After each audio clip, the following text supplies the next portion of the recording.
vous soit multiplié. Et je veux dire déjà bonsoir, bonjour à tout le monde, selon l'endroit d'où vous nous suivez ce soir. Que le Dieu d'Israël vous bénisse. Nous sommes extrêmement reconnaissants de vous avoir. Merci de nous recevoir ce soir. C'est un privilège pour nous que vous donniez ce temps pour nous écouter. Alors, nous explorons, n'est-ce pas, cette pensée forte que nous commençons ce soir et nous continuons chaque lundi du mois d'août 2020. Donc, prenez rendez-vous et ce n'est pas la fin parce qu'après cela, il y a encore des meilleures choses qui arrivent chaque lundi du mois de septembre aussi. Je vais revenir plus tard. Mais pour ce mois, alors le Saint-Esprit nous a déposé à cœur ce concept très fort, cette pensée puissante, le retour de Jésus-Christ. Et je vais déjà dire aussi merci à la chaîne Foura qui nous donne cette plateforme, cette opportunité fantastique.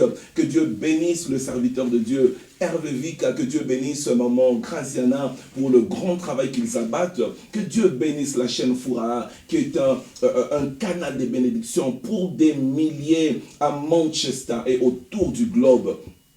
Que Dieu se souvienne d'eux. Voilà, sur cette plateforme bien-aimée, nous voulons, n'est-ce pas, je disais, explorer cette pensée très forte, cette pensée qui est un peu tombée dans les antiques, le retour de Jésus-Christ. Mes amis, tristement de nos jours, on n'en parle plus. Allez, laissez-moi dire rapidement que nous n'en parlons pas à cause de la pandémie. J'aimerais bien préciser et que nous recevons, que nous avons reçu cette directive par le Saint-Esprit. Écoutez, j'ai exploré ce thème il y a des années, je ne sais pas combien d'années à Kinshasa, jusqu'à ce que juste cette année, au mois d'avril ou bien de mai, une de mes amies, une de mes filles que je salue à Luanda en Angola, Bibish Pakoene dira, homme de Dieu, le Seigneur m'a parlé, tu dois revenir sur ces enseignements et édifier le corps du Christ, préparer l'épouse. Bien aimé, nous revenons donc sur cette pensée forte,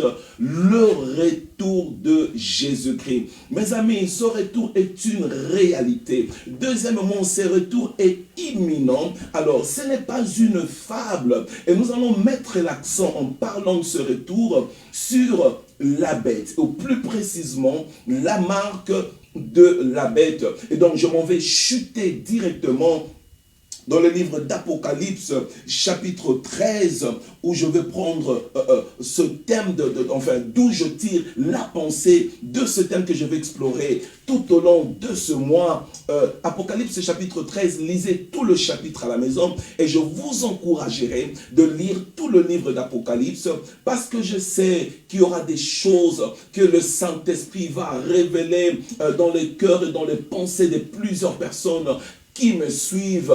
Oh Seigneur, je sens déjà ta gloire. Je te dis merci. Merci pour ces temps de connexion spirituelle, surnaturelle. Merci pour l'onction apostolique qui demeure sur nous. Merci pour l'onction prophétique. Merci pour l'onction pastorale. Merci pour l'onction sacerdotale qui va courir comme une flèche pour, oh Dieu, percer le cœur et ramener les cœurs des fils vers le Père des alliances, le Dieu d'Abraham. Que cela soit ainsi, au nom puissant de Jésus de Nazareth. Dis Amen avec moi là où tu es. Apocalypse chapitre 13, verset 1er. Et il se tint sur le sable. Il, c'est qui? Le grand dragon. En fait, Apocalypse 13 commence logiquement par Apocalypse chapitre 12. Voilà. Il faut prendre la suite logique. Pour prendre la suite logique de 13, il faut commencer au chapitre 12. Alors, l'histoire, en fait, c'est le dragon qui se tient. Je continue. On reviendra peut-être prochainement. J'introduis aujourd'hui, chapitre 13, le grand dragon se tint sur le sable de la mer. Puis je vis monter de la mer une bête qui avait 10 cornes et 7 têtes. Et sur ces cornes, il y avait 10 diadèmes. D'autres versions comme le Semeur parlent de 10 couronnes. Et sur ces têtes, il y avait des noms de blasphème, des noms d'insultes. La bête que je vis était semblable à un léopard, verset 2e. Ses pieds étaient comme ceux d'un ours et sa gueule était comme une gueule de lion. Le dragon lui donna sa puissance et son trône, une grande autorité. Et je vis l'une de ses têtes comme blessée, mais sa blessure mortelle fut guérie. Mes amis, c'est là l'apparition de la première bête. J'ai un peu ici une sorte d'image représentative. Vous voyez cette sorte d'animal effrayant avec 7 têtes, comme vous pouvez voir, avec 10 cornes, sortant de la mer, avec la forme d'un léopard. Un animal horrible, bien-aimé, mais qui est une typification des choses terribles à venir dont je vais vous parler tout à l'heure. Et j'ai une autre illustration que Dieu bénisse, Foura. Prochainement, on aura ça directement sur l'écran.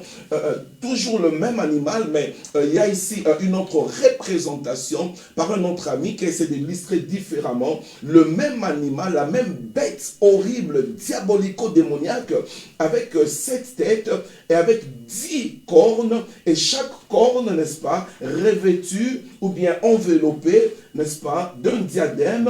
Donc des versions parlent d'une couronne. Je vais revenir là-bas. Mais attention, ce n'était pas la seule bête. Ce n'est pas la seule bête de l'Apocalypse chapitre 13. Il y a une deuxième bête qui va entrer encore en jeu. Alors, je descends, c'est toujours dans Apocalypse chapitre 13.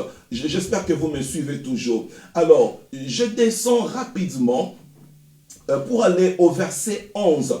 Je vis monter de la terre. Allez, notez et relevez que le premier animal ou la première bête, celle dont je vous parle, celle qui a 7 têtes et 10 cornes, eh bien, celle-là, la Bible dit, notez bien au verset 1er, je vis monter de la mer. Alors, le deuxième animal, la deuxième bête, elle a 2 cornes. La première avait 10 cornes. La deuxième a 2 cornes seulement.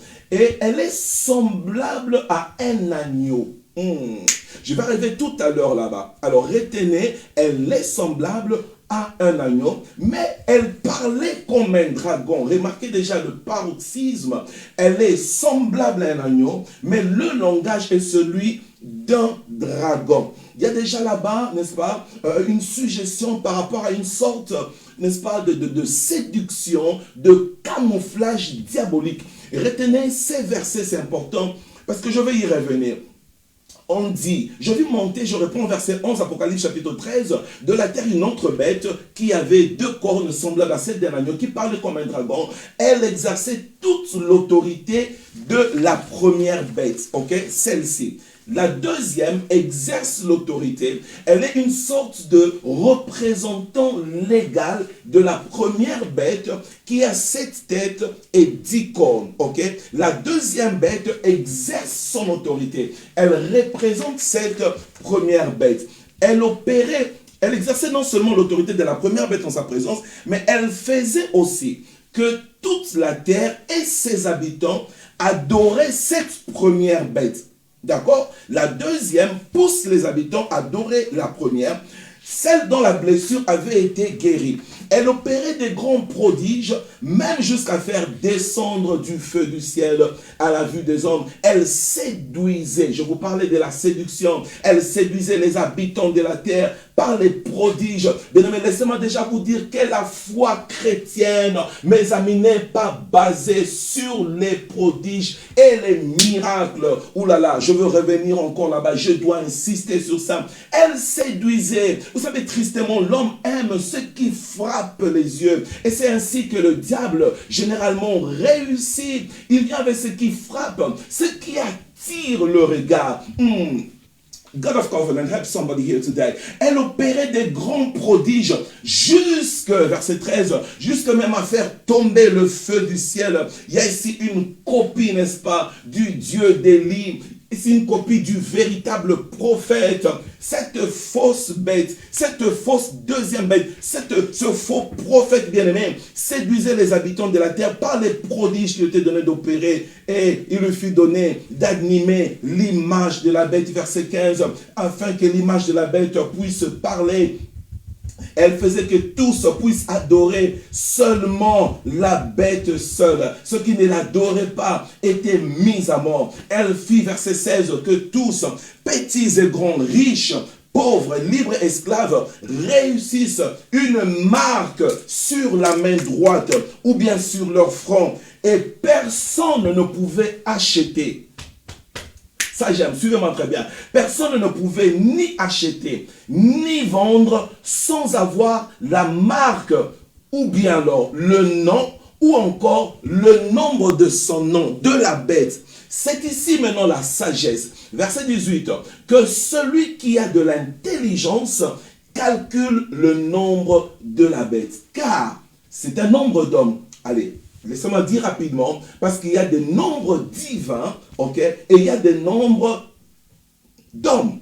Il y a des nombres naturels et il y a des nombres surnaturels. Mais la Bible dit, l'apôtre Jean qui voit la vision, explique que pour cette bête, son nombre bien aimé, il n'y a pas à mystifier. Son nombre est humain, il est physique, il est physiologique. C'est un nombre d'hommes et son nombre est 666. My God. Le nombre de la bête est 666. Je vais vous expliquer tout au long de ce mois pourquoi le 666. Laissez-moi déjà dire rapidement que 6, c'est le chiffre de l'homme.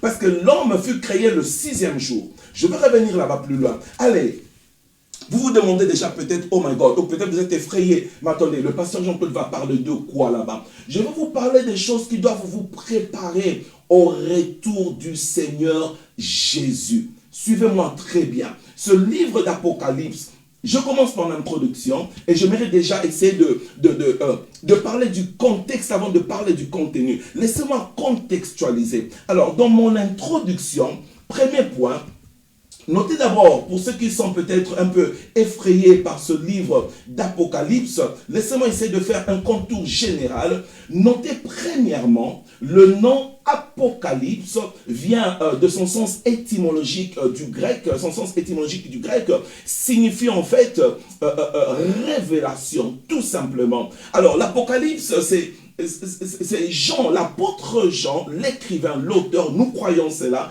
Certains théologiens discutent, mais nous croyons que c'est l'apôtre Jean, n'est-ce pas, qui se retrouvant sur l'île des Patmos. Il y a persécution. L'église, allez, remettons dans le contexte, l'église est naissante, ok?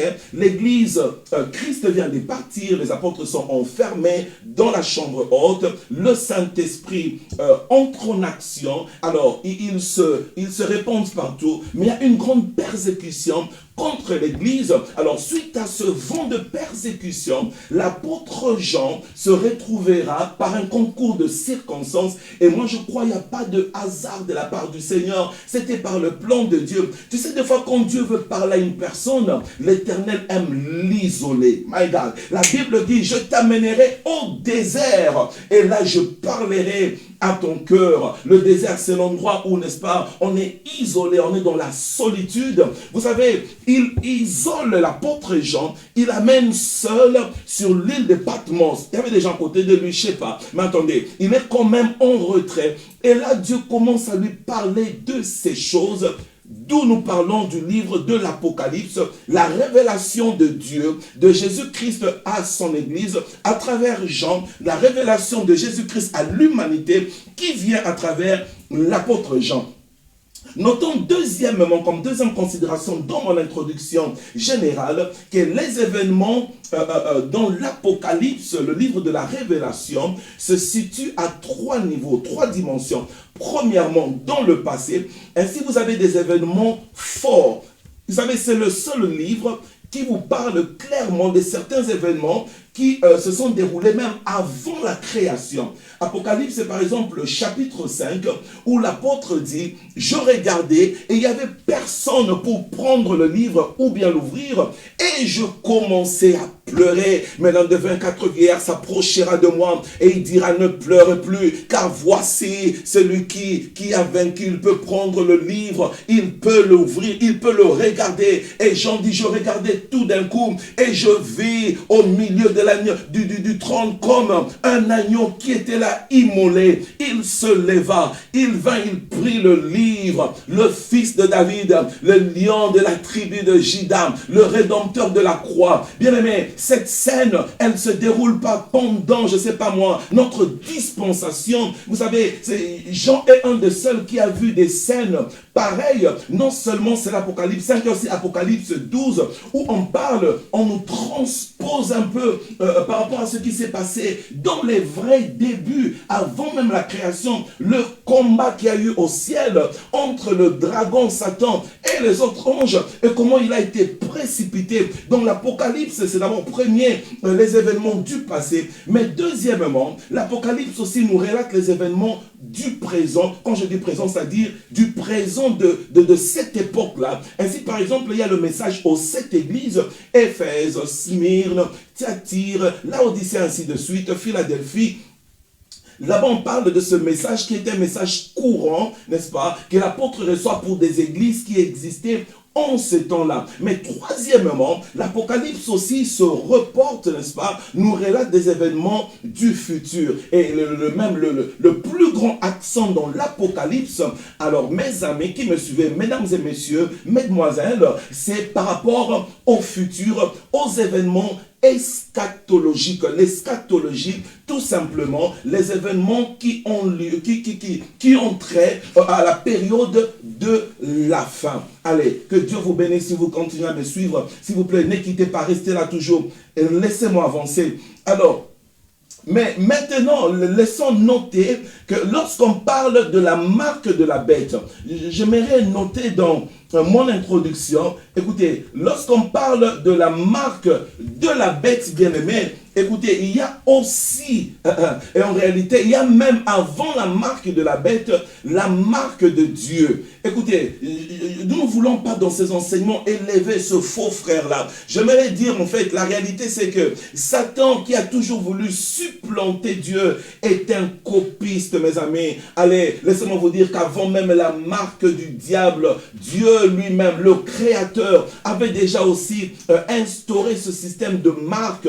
Allez, quand vous allez dans Genèse par exemple, le livre de la Genèse chapitre 4 au verset 15, la Bible dit Dieu marqua Caïn afin que personne ne le tuât. Donc Dieu mit une marque sur Caïn. Dieu était le premier à faire ces choses. À part lui, dans l'ancienne alliance, quand vous tombez dans Deutéronome, écoutez, la Bible nous parle dans Deutéronome chapitre 11, verset 18, de cette marque que les enfants d'Israël avaient. Certains gardent cela jusqu'aujourd'hui. Ils gardaient la parole comme une marque entre leurs fronts à travers une sorte de fragment. Et ils avaient aussi la parole, une sorte de représentation de la loi, de la Torah sur leur main droite. Certains portent cela jusqu'aujourd'hui, d'autres c'est les vêtements. Dieu bien-aimé, il est le premier dans toutes choses. L'ennemi n'est qu'un copiste. Je voudrais dire à quelqu'un, s'il y a quelqu'un qu'il faut suivre, le véritable,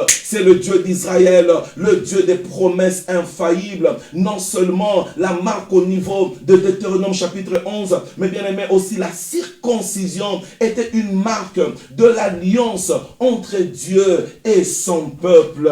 Oh, que Dieu bénisse quelqu'un qui continue à me suivre, s'il vous plaît. Continuez, commencez à partager déjà sur Facebook, envoyez, invitez quelqu'un à venir nous suivre, car je sens déjà que le Dieu d'Israël va visiter quelqu'un puissamment à travers ces enseignements. Vous savez, le copiste, non seulement il s'arrête, et c'est ça ma prochaine considération, non seulement il s'arrête à copier la marque bien-aimée, mais même, ce qui est un peu, si on peut dire, la structure du royaume de Dieu, il veut la copier. C'est ce qu'on va voir dans l'Apocalypse.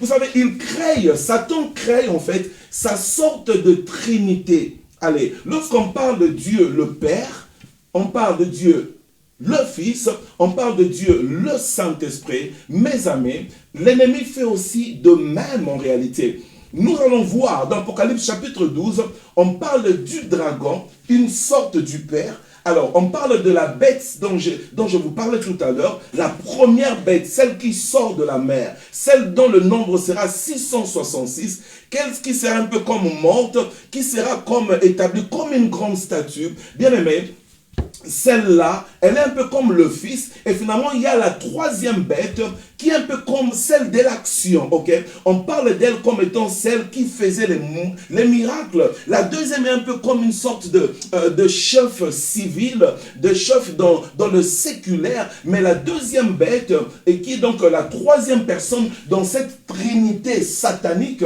cette deuxième bête, dans cette troisième personne, dans la trinité démoniaque, elle, bien aimée, c'est un peu semblable au Saint-Esprit qui est l'homme de l'action dans la Trinité divine pour ceux qui acceptent le mot Trinité. Mais laissez-moi vous dire, il rôde comme un lion, mais il n'est pas le véritable lion. Le véritable lion, c'est le lion de la tribu de Juda. Vous savez, quand lui fait sa marque, il met la marque avec des buts négatifs. Lorsqu'il met la marque sur des gens, mes amis, c'est avec des buts de destruction. Mais quand l'Éternel met une marque sur une personne, c'est une marque d'appartenance, c'est une marque de protection. Ah, laissez-moi déjà prophétiser, bien-aimé. Parce que vous savez, dans toute chose, il y a toujours deux marques. Vous savez, il y a des gens, quand tu les regardes, tu comprends, cette personne n'a pas la marque de Dieu. My God. Vous savez, je suis choqué de vous le dire. Permettez-moi de vous parler du fond de mon cœur durant ces enseignements. Allez, je vais être honnête avec vous, je serai sérieux, un peu direct. Excusez-moi, je dois aider l'humanité, je dois aider des gens. En tant que pasteur, j'ai une lourde responsabilité sur mes épaules. Mais écoutez, il y a même des hommes des dieux, entre guillemets. Mais écoutez, quand vous le voyez, vous ne sentez pas la marque de Dieu en lui. God help somebody. Vous savez, lorsque quelqu'un a la marque de Dieu, la Bible dit, lorsque Élisabeth a rencontré Marie, l'enfant qui était dans son sein a tressailli. Il y a toujours deux sortes de marques. C'est ou bien vous avez la marque d'Abel, ou bien vous avez la marque de Caïn, ou bien vous avez la marque de Jacob, ou bien vous avez la marque de Ésaü, ou bien vous avez la marque de Manassé, ou bien vous avez la marque d'Éphraïm. C'est ou bien vous avez la marque de Jésus, ou bien vous avez la marque de Judas, bien-aimé. Quelle sorte de marque avez-vous? God of Covenant. Je sens déjà la gloire. Bien-aimé, j'aimerais dire à quelqu'un, commence à t'examiner. Je suis revenu un peu sur ces histoires où doucement, je ne vais pas te dire, allez, je vois, tu vas acheter une belle voiture. Je vois, je prophétise, je vois avant la fin de cette année, au mois d'avril 2020, je vois, tu vas voyager aux États-Unis, tu vas acheter un avion, et puis au mois d'avril, bah, le coronavirus est là. Allez, non, je ne suis pas venu faire des aventures. J'aimerais dire à quelqu'un, mes amis, et nous voulons parler de la vérité. Nous voulons ramener les cœurs. Nous voulons essayer de préparer l'épouse. Nous voulons essayer de changer ses anti-valeurs. Parce que je vais vous démontrer plus tard, lorsqu'on parle de la bête, mes amis, ce n'est pas une bête, comme vous allez voir sur l'écran qui va défiler. Ce n'est pas forcément une bête animale qui va sortir avec des grandes cornes. Mais c'est un système.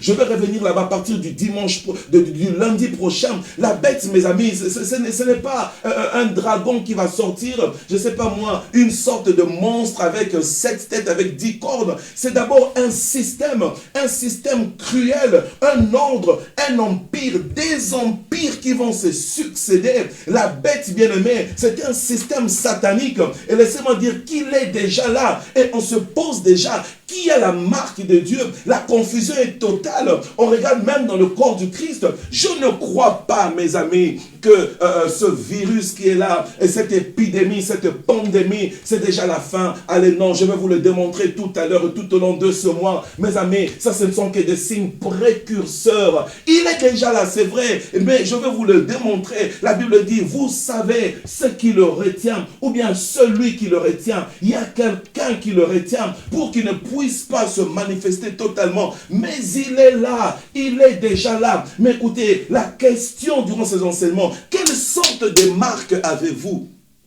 God of Covenant.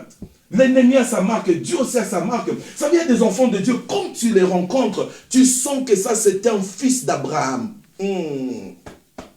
Il y a des gens, même quand tu ne les connais pas, tu sais, il y a des choses qui sont inacceptables. La Bible dit par exemple, on n'agit pas ainsi en Israël. Il y a des gens par leur comportement, qu'ils s'appellent apôtres, prophètes, évangélistes, pasteurs, docteurs, archibishop, archiplanétaires et que sais-je encore. Mais lorsque vous regardez ces réflexes, ces réactions, ces paroles, même sont vêtues, vous regardez dans ses habitudes, ses réflexes, vous vous demandez, mais quelle sorte de marque a cette personne? Il adhère à quelle sorte de système, bien-aimé? Il adhère à quelle sorte d'organisation? Parce que la bête dont je vais vous parler, c'est un système mondial, global, diabolique, établi sur des antivaleurs bizarres. De même que Satan a sa marque, sa sorte de trinité, Dieu aussi a sa marque.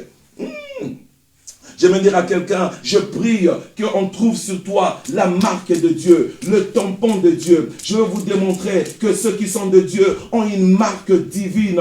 Ils ont, oh Dieu, sur eux le Saint-Esprit comme un gage, comme une marque. Lorsqu'on regarde, on voit en eux une chose qu'on ne voit pas chez les autres. On doit voir la différence sur toi. Alors que j'ai introduit ce soir, j'aimerais déjà insister pour dire, fais tout et bats-toi pour qu'on trouve chez toi, en toi, sur toi, au milieu de toi, la marque divine. Ouh là là, je sens l'huile qui bouillit. Laissez-moi progresser avec mon enseignement. L'ennemi bien-aimé, le copiste, il n'ira pas loin, comme nous allons voir tout à l'heure. J'aimerais clôturer cette introduction pour dire que finalement, cet élément, ou bien cet épisode de la marque de la bête, ou bien de la bête et de sa marque, eh bien cet épisode bien-aimé, justement je l'appelle un épisode, parce que c'est tout simplement un épisode au milieu d'une série d'événements. Allez, avant que je puisse introduire, ou bien approfondir la notion spécifique, ou bien l'épisode spécifique de la marque de la bête, il y a tout à fait une certaine logique, il est tout à fait logique, je voulais dire, que je commence d'abord à vous parler de la suite chronologique des événements qui nous amène justement jusqu'à cet épisode, terrible, horrible de la manifestation de la bête. Si nous sommes dans Apocalypse chapitre 13, eh bien ça signifie qu'il y a aussi avant cela, Apocalypse 1, 2, 3, 4, 5, 6, et ça signifie qu'avant Apocalypse, il y a d'autres livres, en commençant par la Genèse, et avant la Genèse, il y a la création. Voilà, j'aimerais donc vous parler d'abord, mes amis, de cette suite chronologique des événements, et c'est là où je commence aujourd'hui, et je vais continuer le lundi prochain. Le premier élément, bien-aimé, dans la suite chronologique des événements, eh ben, nous le tirons de Luc chapitre 4, verset 16 jusqu'au verset 19. Il se rendit, Jésus-Christ se rendit à Nazareth, où il avait été élevé. Selon sa coutume, il entra dans la coutume, dans la synagogue, le jour du sabbat, excusez-moi, il s'éleva pour faire la lecture. On lui remit le livre du prophète Ésaïe. L'ayant déroulé, il trouva l'endroit où il était écrit: l'Esprit du Seigneur est sur moi, parce qu'il m'a oint pour annoncer une bonne nouvelle aux pauvres. Il m'a envoyé pour guérir ceux qui ont le cœur brisé, pour proclamer aux captifs la délivrance.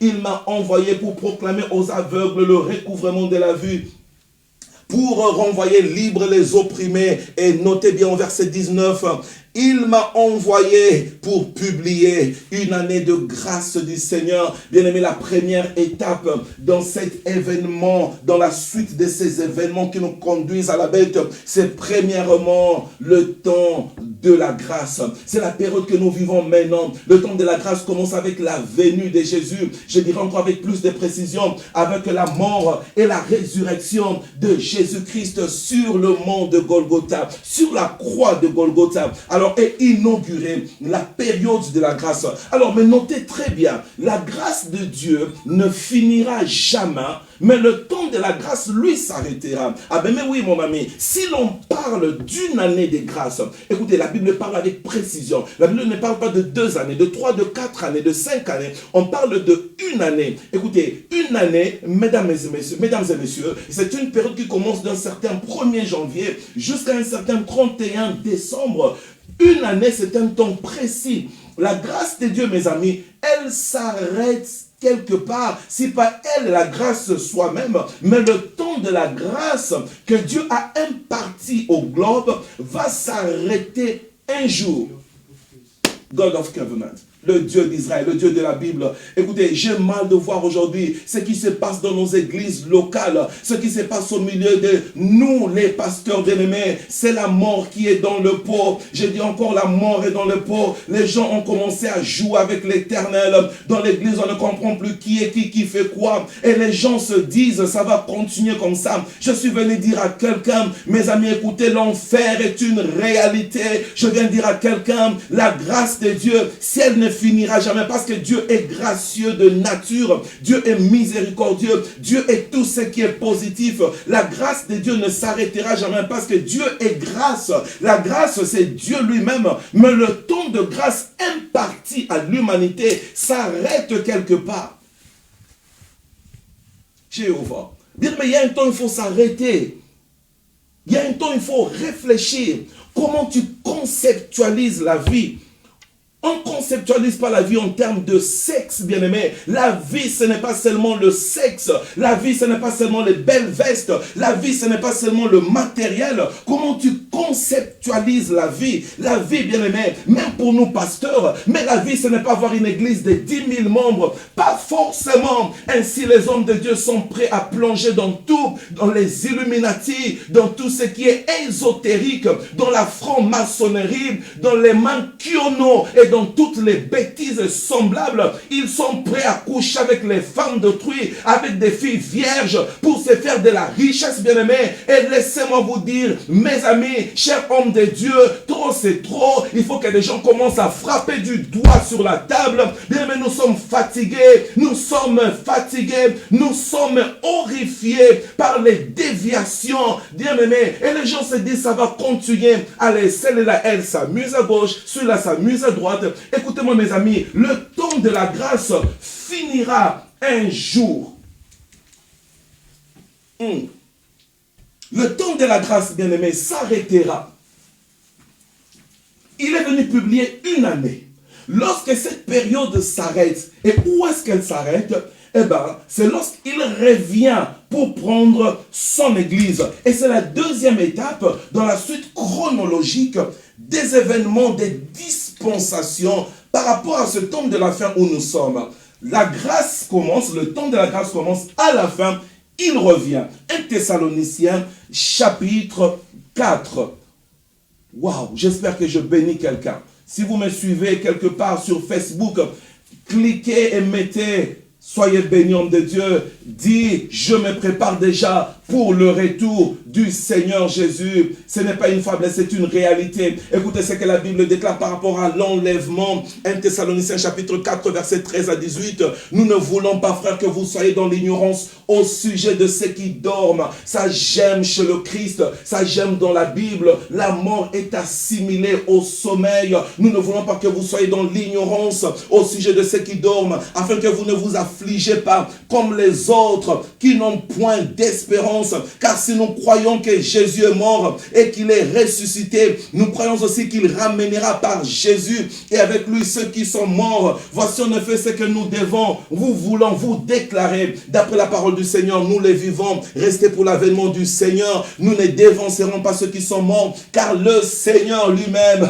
bien-aimé, c'est là ma joie. Je veux que tu commences à jubiler là où tu es. Vous savez, des fois nous passons des temps difficiles.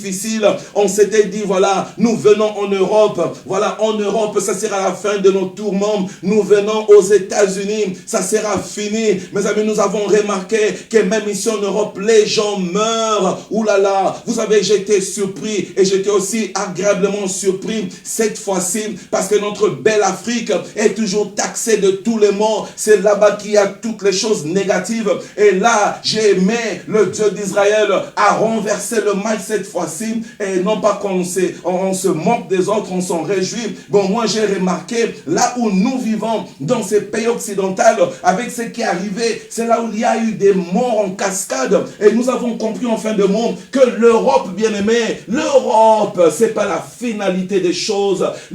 L'Amérique, le Canada, je sais pas moi, l'Australie, toi qui me suis de l'Afrique, ce n'est pas la finalité des choses. La finalité des choses, la véritable consolation qui m'amène même à sauter ici sur le plateau, qui me procure de la joie, bien aimé. Ma consolation, mes amis, ce qui me réjouit, c'est ce dont je veux te parler tout à l'heure, ce que je veux te lire. La Bible dit, car le Seigneur lui-même à un signal donné à la voix d'un archange, au son de la trompette de Dieu, il descendra du ciel et les morts en Christ ressusciteront les premiers et nous, les vivants qui serons restés, nous serons tous ensemble enlevés avec eux sur des nuées pour aller à la rencontre du Seigneur dans les airs et ainsi nous serons toujours avec le Seigneur. L'apôtre termine, notre frère Paul dit, consolez-vous donc les uns les autres par ces paroles, bien-aimés. L'enlèvement, la deuxième étape dans cette suite chronologique, un événement terrible. Ce n'est pas une fable. Vous savez, j'avais un professeur de théologie qui ne croyait même pas en ces histoires qu'il nous enseignait. Lui-même, il disait, bah, attendez, l'enlèvement, c'est probablement, avec de longs français, et voilà, c'est probablement une histoire qui était venue dans la tête de l'apôtre Paul. Mais vous savez, à la fin de ces histoires, bien évidemment, je crois que la Bible, elle est réelle. La Bible ne ment pas. Et j'aime avec ce que Dieu sait qu'il dit, ne rate jamais. J'aimerais proclamer du haut de ce plateau, de cette forme, et que Dieu bénisse encore Foura TV, qui me donne l'opportunité d'apporter ce message sur le globe. Toi qui me suis à gauche, à droite, j'aimerais te dire que l'enlèvement de l'Église est une réalité.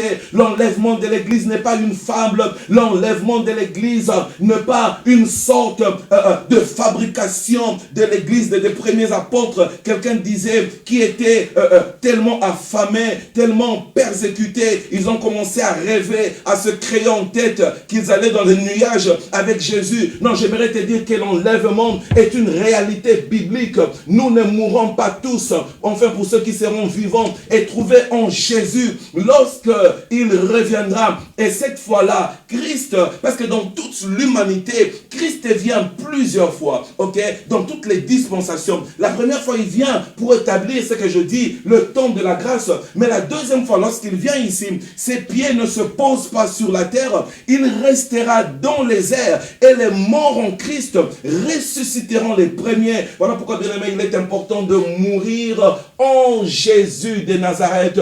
Tout le monde peut mourir, bien aimé, mais mourir en Jésus. Vous savez, aujourd'hui, ça fait mal de voir des gens qui sont prêts. J'ai vu des gens à Kinshasa, j'ai vu des gens à Libreville, surtout à Libreville, j'ai vu des gens où on vendait les fétiches comme ça, où la magie c'est rien, où des gens mangent ce qu'on appelle le bois noir, le bois vert. Les gens sont prêts à s'enrichir, la vie facile, se donner des milliards de francs CFA et ensuite mourir après juste 2 ans, bien aimé, sans my God, sans se préoccuper de ce qui arrive après la mort. Nous voulons dire à quelqu'un, mais attends, ne sacrifie pas ta vie à cause des biens de ce monde. Je veux dire à un homme de Dieu, même s'il y a 5 personnes dans l'église, même s'il y a seulement 20 personnes dans l'église, prêche l'évangile. Ne va pas tomber dans les Illuminati, dans des histoires horribles, sataniques. Je vous dis, le Christ revient pour prendre son église.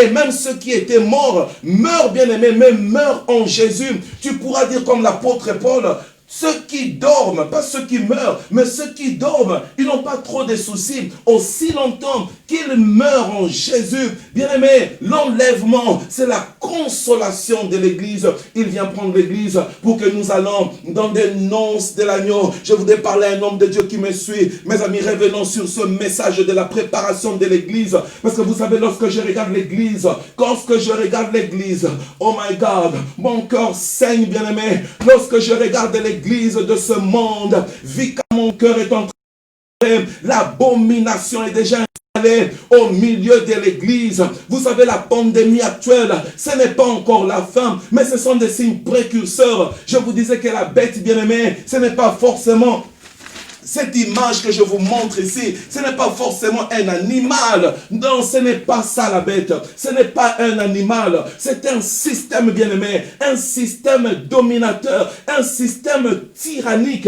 un système cruel, un système satanique.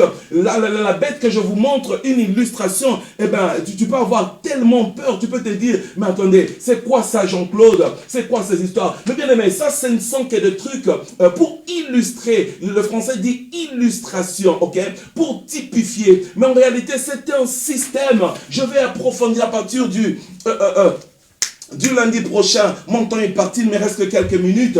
21h10. Bien aimé, ça, ce ne sont que des illustrations. La réalité, mes amis, c'est un système. Et lorsque je regarde le monde d'aujourd'hui, le système est déjà là. Il est déjà assis. Vous savez, cette sorte de... C'est vrai, il y aura... peut-être qu'il va entrer à travers les puces. Vous savez, nos passeports d'aujourd'hui ont déjà des puces, ainsi de suite. Parce que quand l'Antichrist va se manifester, ok, ouvertement, cette dernière semaine de la semaine prophétique de Daniel, sur laquelle je vais revenir à partir de la semaine prochaine. Donc, ne manquez pas le lundi prochain, parce que là, j'approfondis. Aujourd'hui, j'introduis. Alors, lorsqu'il va entrer, bien aimé, le monde sera monde. Le monde va continuer, mais il y aura un chaos dans le monde, un chaos terrible, parce qu'après l'enlèvement, imaginez déjà l'enlèvement, bien aimé. Il y a un pilote qui était chrétien, le copilote aussi chrétien. Vous êtes, je ne sais pas moi, à 35 000 miles au-dessus, en direction de Bamako, de Yaoundé, et le pilote disparaît, et le copilote disparaît. Les 4 hôtesses qui étaient chrétiennes disparaissent. Qu'est-ce qui va arriver? Vous êtes dans un taxi, bien aimé, et puis tout d'un coup, le chauffeur disparaît parce qu'il était chrétien. Vous êtes même dans l'église, le pasteur qui était impudique, eh bien le pasteur qui était un aventurier, remarque que la moitié de l'église a disparu. Vous êtes dans l'église et vous remarquez tout d'un coup que le pasteur est parti parce qu'il marchait dans la sainteté et toute l'église est restée, bien aimé. Mais allez, je vais déjà poser la question à quelqu'un qui me regarde rapidement. Si l'enlèvement de l'église venez tout de suite, alors que vous me regardez, vous qui allez voir cette vidéo, je veux qu'on la partage partout, à Bamako, à Kinshasa, à Brazzaville, à Luanda, qu'on envoie à Paris, à Bruxelles, au Luxembourg. Bien aimé, vous qui me suivez maintenant sur Facebook, sur YouTube, vous qui me suivez, si l'enlèvement, si la trompette sonnait right now, est-ce que vous allez partir? Vous qui me suivez tout de suite là, si la trompette sonnait, my God, est-ce que vous allez partir? Parce que quand l'enlèvement part, je continue, je vais revenir. Il y aura un chaos sur la terre. Vous savez, une des lois des Illuminati, eh bien, c'est régner à partir du chaos. Créer le chaos pour régner. Il y aura un chaos qui va rester. Alors, cette sorte de bête qui va sortir, elle va venir, en fait, essayer de dire, voilà, moi je vais restaurer l'ordre. Je vais un peu essayer de réarranger les choses, mais ça sera à un prix. Parce que j'ai vu des malades, écoutez-moi, excusez-moi, qui disaient, mais écoutez, pasteur, même si l'enlèvement a lieu, et la Bible parle de 144 000, les témoins de Jéhovah disent 144 000 seront sauvés. Et laissez-moi déjà dire les 144 000, on parle de 144 000 de la tribu d'Israël, 12 000 de la tribu d'Asser, 12 000 de la tribu de Juda, et patati patata. Mais attendez, ils seront sauvés comment? Aujourd'hui, mes amis, le salut est gratuit. Il s'agit juste d'accepter Jésus-Christ comme Seigneur et Sauveur. Mesdemoiselles et messieurs, aujourd'hui le salut, il faut simplement dire, je t'accepte comme Seigneur et Sauveur personnel. Mais durant cette période-là, le salut, mes amis, ça sera au prix de ton propre sang. Les choses seront tellement difficiles parce que la troisième étape dans la suite chronologique, après le temps de la grâce, l'enlèvement de l'église, lorsque l'église part avec Christ, alors sur la terre, la troisième étape, la tribulation commence. La dernière semaine prophétique de Daniel, allez, il s'agit d'une semaine de 7 ans. Alors, une semaine qui n'est pas égale à la semaine séculaire actuelle du calendrier romain. Allez, là alors, au milieu, parce qu'au début déjà de la semaine, alors il va jouer le jeu. Vous savez, il aime se camoufler. Ça, c'est Satan. Ça, je comprends des fois quand la Bible dit, il aime se déguiser en ange de lumière. Mais la Bible dit, au milieu de la semaine, il va entrer même dans le lieu très saint. Il va s'imposer. Et là, il s'agira de la deuxième bête, n'est-ce pas? Celle qui a un peu la mission d'être comme, on dit en lingala chez mon patois, le petit bitinda, celui qu'on envoie pour les sales besognes, le dragon qui est dans cette trinité, la tête des histoires. Il délègue son pouvoir à la bête qui sort de la mer. Alors elle aussi un peu établie comme une sorte de chef dans la société, délègue son pouvoir maintenant au chef religieux qui n'est que la bête qui sort de la terre. Alors celle-là maintenant, elle commence à faire des signes et des prodiges. Je le disais et je réponds bien aimé. La foi n'est pas basée sur les signes et les prodiges. Les miracles bien aimés sont des signes pour les païens. Alléluia. Les miracles, mes amis, mesdames, mesdemoiselles et messieurs, ne doivent pas vous impressionner. J'aime le miracle. Je vois le miracle chaque jour. Et vous allez noter dans toute la Bible, et spécifiquement dans la Nouvelle Alliance, au temps des apôtres, mes amis, s'il y avait une personne chrétienne, croyante, qui a vécu le miracle, c'était Tabitha, Dorcas, des gens comme Paul, bien-aimé, qui avait une infirmité. La Bible dit, il me dit, ma grâce te suffit. Ces premiers chrétiens, mes amis, ces premiers chrétiens bien-aimés, ils n'étaient pas dans le séculaire, ils n'étaient pas dans le matérialisme, ils étaient joyeux de servir Dieu, quelles que soient les conditions. Vous savez, nous qui peuvent dire, comme j'aime dire en patois chez moi, atanali papa na kosale la nzambo yo, atana matembele na la matembele na kolinga kaka nzambo abilaka, nzambo lokota na bisika na yebite. Vous savez, moi quand je sers Dieu, quand je donne ma vie à Dieu, ce n'est pas le miracle.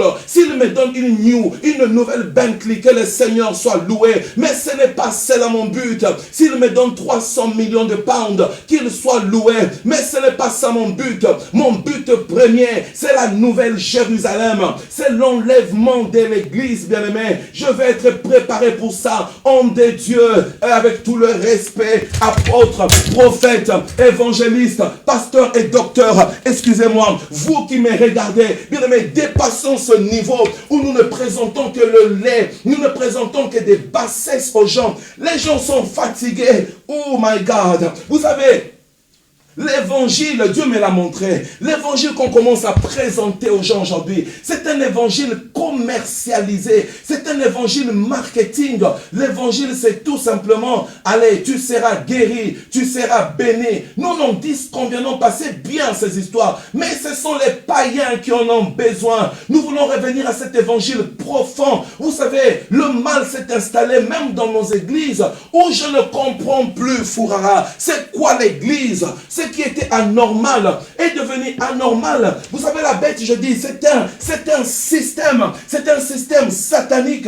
Ce sont des systèmes bâtis sur les antivaleurs. Vous regardez déjà dans la société d'aujourd'hui, l'homosexualité est devenue normale des hommes de Dieu. Vous savez, un moment, je me disais, mais Seigneur, comment on a commencé à accepter ces choses dans des églises? Des hommes qui viennent avec des boucles, les frères avec des boucles. Est-ce que vous avez encore vu aujourd'hui des jeunes filles et des jeunes gens qui se marient en étant vierges? Il n'y en a plus, bien-aimés. C'est la honte dans nos églises. Il y a des gens qui me disent, Daddy, il a dit on doit essayer d'abord avant de se marier. Et c'est normal. Et surtout chez nous ici, voilà, on dit, bien-aimés, vous voyez, c'est normal. It's trendy. C'est la mode. Il faut voir avec le soleil. Les dames habillées bizarrement. Et le dimanche, elles nous amènent ça à l'église. Une femme mariée avec des trucs, l'angouetta, collé jusque-là. Bien aimé, tu te demandes, mais qu'est-ce qui se passe? Les jeunes qui chantent dans la vie d'impudicité, ainsi la gloire a fui de l'église. Et on n'en parle plus. On a peur. J'étais choqué, bien aimé, dans ce pays de l'Angleterre, lorsque j'étais invité dans une ville. Ce pasteur-là, lorsque j'arriverai avec mon épouse, que je salue rapidement en passant, lorsque nous arriverons, il me prendra à côté avant de prêcher.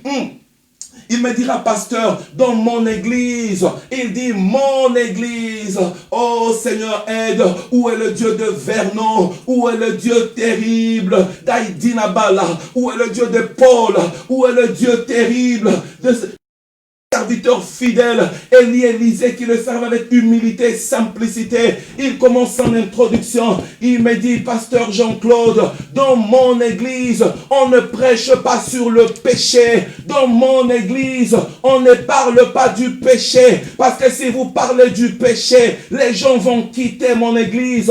Bien aimé, au 21e siècle, dans une église ici en Angleterre, je me disais, oh mon Dieu, mais c'est quoi l'histoire? Vous savez, l'art normal a été normalisé. Ça s'est installé dans les églises. Les hommes qui viennent à l'église et qui chantent avec des boucles d'oreilles, c'est normal. On va dire, oh celui-là, mais il parle de quoi? Il est en retard. Il parle de quoi? Il est démodé. Bien aimé, l'évangile que les gens veulent aujourd'hui, c'est celui-là. La marque de la bête qui a déjà frappé nos églises. La mort est dans le pot. Les hommes de Dieu sont devenus orgueilleux, remplis de méchanceté, de rivalité. Les hommes de Dieu qui ne pensent qu'à la grandeur, aux grosses jeeps, une église de 100 000 membres. La crainte de Dieu n'y est plus, bien-aimé. On attend une bête qui doit venir, mais elle est déjà entrée. Le système s'est installé, bien-aimé. Il est déjà assis, il a déjà pris des racines au milieu de nous. L'on se dit, voilà, la bête va venir. Oh, préparez-vous. Mais elle est déjà là, bien-aimé. La marque de la bête, dans tout ce que nous faisons dans nos églises, nous voyons, bien-aimés, et nous sommes déçus. Nous nous demandons, Seigneur, qu'est-ce qui se passe dans ton église? Nous nous disons, l'enlèvement, quelqu'un disait, est-ce que l'enlèvement a déjà eu lieu? Je dis, pourquoi? Me dit, mais attends, pasteur, parce qu'apparemment, vous les pasteurs qui êtes restés, à part une minime, à part une toute petite infinité, la plupart, mais je me dis, est-ce que ce sont des pasteurs? La déontologie n'y est pas. Les scandales, on en est fatigué. Ça divorce à gogo, ça se remarie comme ça veut, ça invente des miracles à gauche, à droite, ça dit ceci, cela, et lorsque vous parlez, ne touchez pas à loin de Dieu, ça joue avec les femmes mariées, ça blague à gauche, à droite, les jeunes sont impudiques, et les jeunes dans l'église, ne leur parlez même pas, surtout chez nous, c'est le rythme, ça se vient à l'église avec des jeans troués là-bas, toutes les privacités dehors des jeunes filles, et personne n'a le droit de parler, personne n'a le droit de reprocher.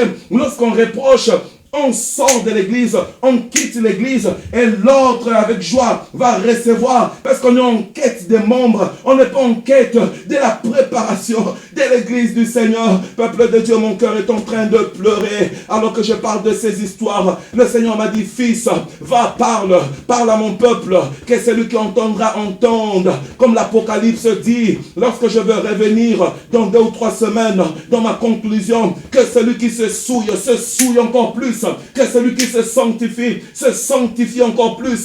Nous sommes fatigués de cet évangile marketing, de cet évangile où on flatte les gens. Il faut cajoler les gens. Elle vit dans le péché, il vit dans le péché. Ça s'appelle girlfriend, ça s'appelle boyfriend. C'est normal. Où sont ces périodes où nous, comme nous on se mariait, tu n'as pas connu ta femme jusqu'à la connaître le jour de la nuit de noces.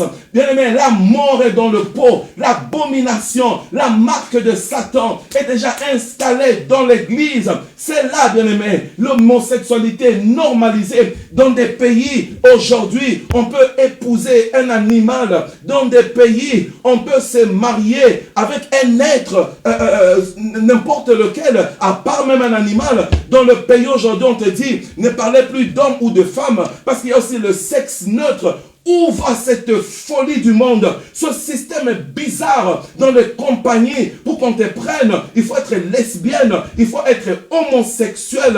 Vous savez, des messages comme celui-ci, ils peuvent m'attirer la foudre. Mais laissez-moi dire la vérité, mes amis. La marque, c'est celle-là. En ces temps-là, ça sera la même chose. Ça sera terrible. Alors, si tu me dis, je voulais te supplier dans cette introduction, alors que je termine, j'ai 5 minutes qui me restent, je voulais te supplier, ne rate pas l'enlèvement.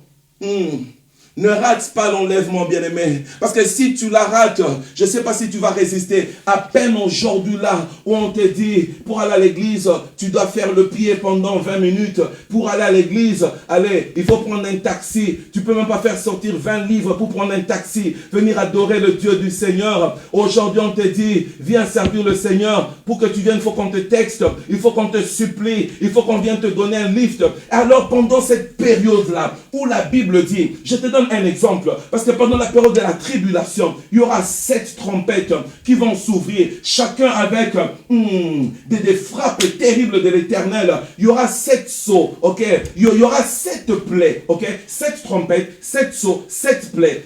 Tous avec des événements terribles. Il y aura un moment, je donne seulement un exemple, où il y aura des sauterelles avec des visages, je ne sais pas moi, comme des lions, qui vont commencer avec des piqûres de scorpions, qui vont commencer à mordre l'humanité. Et la Bible dit, les gens vont crier, les gens vont pleurer. Il est écrit les gens chercheront même la mort, Apocalypse dit. Les gens vont supplier Dieu de mourir, mais la mort va fuir. Vous savez, à un moment, on se dit, allez, je vais même mourir, tu te jettes. Mais pendant cette période-là, la souffrance sera terrible. Vous savez la particularité de cette souffrance de la période de la tribulation. Il y a une double frappe. En même temps, l'Antichrist fait souffrir les gens.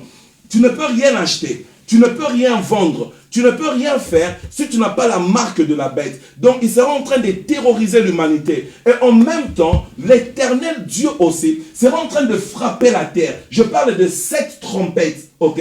L'ouverture de chacune de ces trompettes libère des frappes terribles de Dieu. Pas le diable, Dieu qui frappe. Je vais parler des 7 plaies.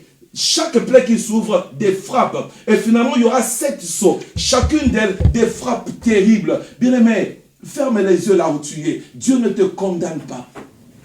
Manda broko shaba. Dieu t'aime tel que tu es. Les temps sont mauvais, mes amis. Les temps sont mauvais, hommes de Dieu, vous qui me suivez, avec tout respect. J'espère que je ne vous ai pas offensé, mais je dis, nous devons préparer l'épouse aux noces de l'agneau. Nous devons arrêter avec cet évangile marketing. Allez, reçois, allez, viens ici, allez, j'ai vu cela, le nom d'un numéro de téléphone. Voilà, il y a ceci, cela. Tu vas acheter, je ne sais pas moi, un nouvel avion. Mes amis, arrêtez avec l'histoire là, des prophéties mankiono. Arrêtez avec toutes ces bêtises. Revenons à l'évangile original. Nous, on sait à l'église, changeons, bien-aimés. Quand nous venons à l'église, c'est pour changer, c'est pour nous repentir. Mes amis, je veux que tu pries du fond de ton cœur. Dieu ne te condamne pas, il t'aime tel que tu es. Demande-lui seulement pardon. Si tu veux, prie avec moi. Dis, Seigneur Jésus-Christ, j'ai écouté ta parole. Je me rends compte que j'avais conduit ma vie de moi-même. Je me répands. À partir de ce jour, lundi 3 août 2020, je t'accepte comme mon Seigneur et mon Sauveur personnel. Je te donne ma vie. Saint-Esprit, viens et aide-moi. Au nom de Jésus. Père, je bénis mon bien-aimé, ma bien-aimée qui a fait cette prière du fond de son cœur. Aide-lui, aide-la avec cette nouvelle marche, cette nouvelle décision qu'ils prennent à partir d'aujourd'hui. Au nom de Jésus, nous disons Amen. Que Dieu vous bénisse, bien-aimés. J'espère que nous avons passé des bons instants. Ouh là là, je sentais la gloire de Dieu qui s'est dégagée de ces endroits encore une fois. Merci à tous. Partagez s'il vous plaît la vidéo sur YouTube. Envoyez à des gens qu'ils suivent. Les temps sont mauvais. Préparons l'église. Allez, nous nous retrouvons le lundi prochain. Nous sommes ici chaque lundi à partir de 20h30. Et encore merci au président, l'homme de Dieu, Papa Vika, Hervé, Maman Graziana. Et chaque lundi, nous sommes ici 20h30 avec ce programme, la marque de la bête, le retour de Jésus. Au mois de septembre, nous commençons à parler chaque lundi à rétablissons le trône de l'adoration. Des bonnes choses sur Fourara. Restez connectés. Que Dieu vous bénisse. Mon numéro, vous pouvez l'avoir. Il va peut-être circuler. Si vous avez besoin d'aide, de support, 0044 73 75 11 52 78 0044 7375 11 52 78. Que le Seigneur vous bénisse. Shalom à tout le monde. On se retrouve le lundi prochain à 20h30 et nous disons bye.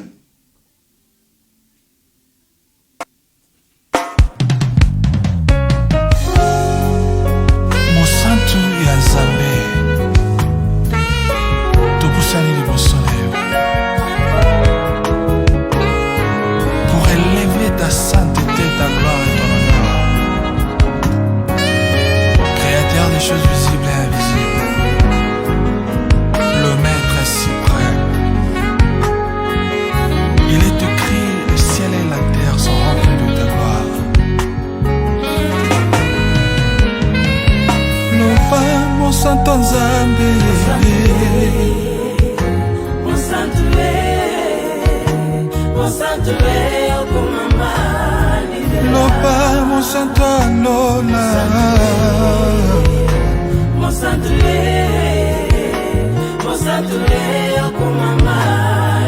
Loba Monsanto Nzambe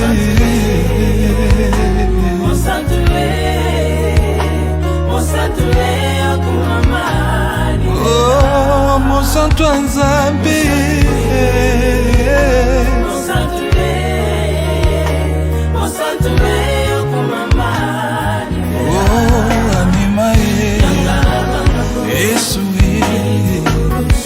Afuta Esue Nana Kuma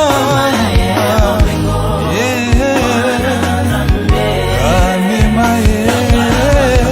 Esue Afuta Esue Nana Kuma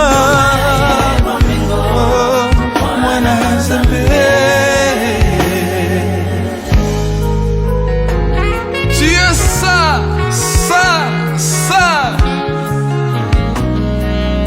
le roi de gloire. Nazanga maloba ndenge nini Nzambe pour l'équipe ton apeto Nzambe. Alléluia. Tu es le roi de ma vie, Seigneur. Alléluia. Tatola, tatola.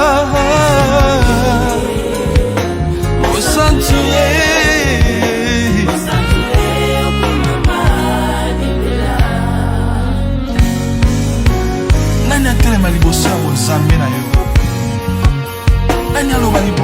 Seigneur notre Dieu, lorsque Jean a vu ta gloire, il tomba sur terre. Ô Éternel notre Dieu, car ta puissance est incontestable, ta grandeur est immense.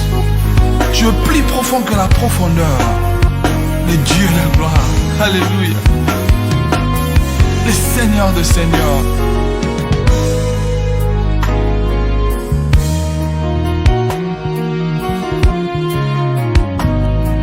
Loba Monsanto Nzambe Alléluia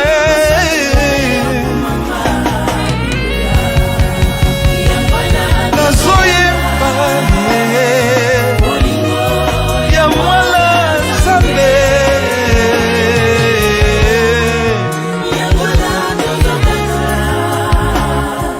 Il est ressuscité.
Le prince de paix Jésus. Oh, il est puissant, il agit encore. Oh, il guérit, il agit encore. Le prince de paix.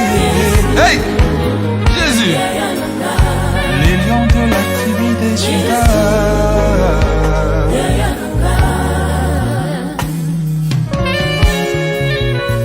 Alléluia. Au sanctuaire.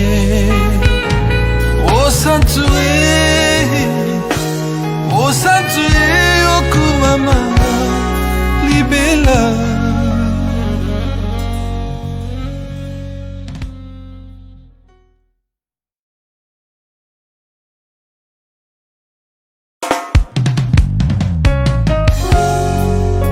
Mosantu ya Nzambe,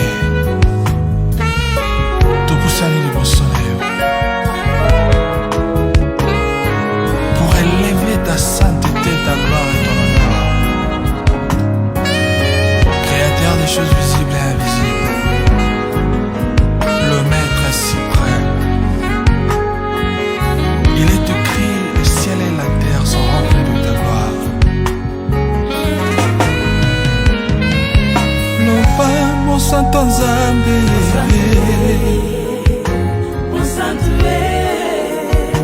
mon santo okumama libela. Loba mon santo Lola, mon santo okumama libela. Loba mon santo Nzambe, mon santo okumama libela. oh mon santo Nzambe.